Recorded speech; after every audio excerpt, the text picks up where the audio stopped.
بينضم إلينا عبر الهاتف الدكتور معاذ عبد الكريم، الناشط السياسي المصري. أهلا بحضرتك دكتور معاذ.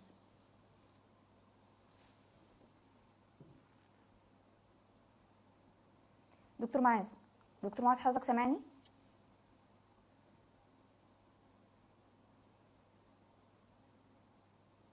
أهلا بحضرتك وأهلا بضيوفك الكرام، أسمعك بوضوح. أهلا بحضرتك دكتور معاذ. إلى أي مدى تغير دور الأجهزة الأمنية في إدارة الحياة السياسية ما بين فترة الدكتور مرسي وفترة ما بعد الانقلاب؟ الواقع يعني في فترة ما بعد الثورة إلى حتى فترة حكم الدكتور محمد مرسي تراجع دور الأجهزة الأمنية بشكل كبير من أجل إحداث حالة فراغ أمني، وده كان تراجع يعني ممكن نقول مدروس من أجل إشعار الشعب المصري أن هناك أزمة كبيرة. فبالتأكيد في حقب الدكتور محمد مرسي تراجع النظام الأمني لم يؤدي إلى وجود حالة من الفراغ الأمني، بل أدى إلى حالة من الاستقرار بنسبة ما، وأدى إلى تقليل معدل الانتهاكات، لأن الانتهاكات التي كانت تحدث في كل الأوقات كان وراءها النظام الأمني، إن كان وزارة الداخلية أو أمن الدولة. واللي استطعنا في مرحلة سابقة بعد الثورة تفكيك هذا الجهاز والضغط على وزارة الداخلية من أجل أن يكون هناك إحداث حالة من التغيير في الأداء وفي الرقابة المدنية على وزارة الداخلية.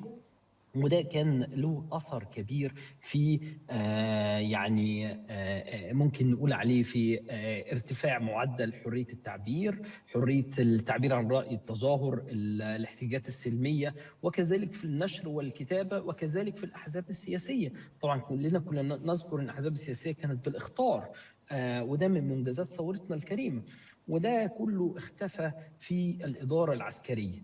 أما الآن أصبحت مصر لها وجه آخر، هو وجه أمني قبيح تحكمه 3-4 أجهزة أمنية، إن كان أولهم المخابرات الحربية بقيادة الشخص المعلوم للجميع، والمخابرات العامة ويحكمه ابن الشخص المعلوم للجميع، ووزارة الداخلية وقطاع أمن الدولة. وكل هذه الأجهزة تراقب على بعضها البعض من أجل إحكام القبضة الأمنية والضغط على المواطن المصري وإغلاق فم كل مواطن مصري يحاول الخروج. فطبعا شتان ما بين مشهدين، مشهد كان فيه حرية تعبير بعد ثورة وحرية نشر، ومشهد يعني أنا طبعا نحن لسنا في صدد الدفاع أو إظهار صورة الدكتور محمد مرسي رحمه الله بشكل أو بآخر، ولكن إحنا نتحدث عن شكل مختلف في إدارة الدولة المصرية. الآن أصبحت الدولة المصرية دولة أمنية يحكمها قائد الجيش الذي كان قائدا للجيش، وتحكم تحكم مؤسسات الدولة اللي تحت قيادة الجيش عدة مؤسسات بفكر أمني تراقب على بعضها البعض. تم إنشاء ما يزيد عن 25 سجن بزيادة 100% من معدل السجون التي كانت موجودة في السابق لزيادة عدد السجناء.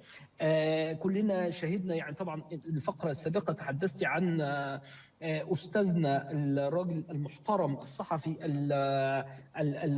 يعني المحترف أستاذ أحمد سبيع. ده كان أحد رموز الصحافة الإلكترونية والصحافة المكتوبة، وكان له دور كبير جدا من قبل الثورة ومن أثناء الثورة وبعد الثورة في كتابة الرأي والرأي الآخر، وشخص كان محترفا. عندما يقطع هذا الشخص في السجون بدعوى أنه له انتماء سياسي وننكد به ونقتله، ده نموذج يعني يعبر عن النظام الذي يحكم الآن، نظام لا يستطيع قبول رأي صحفي وليس رأي سياسي.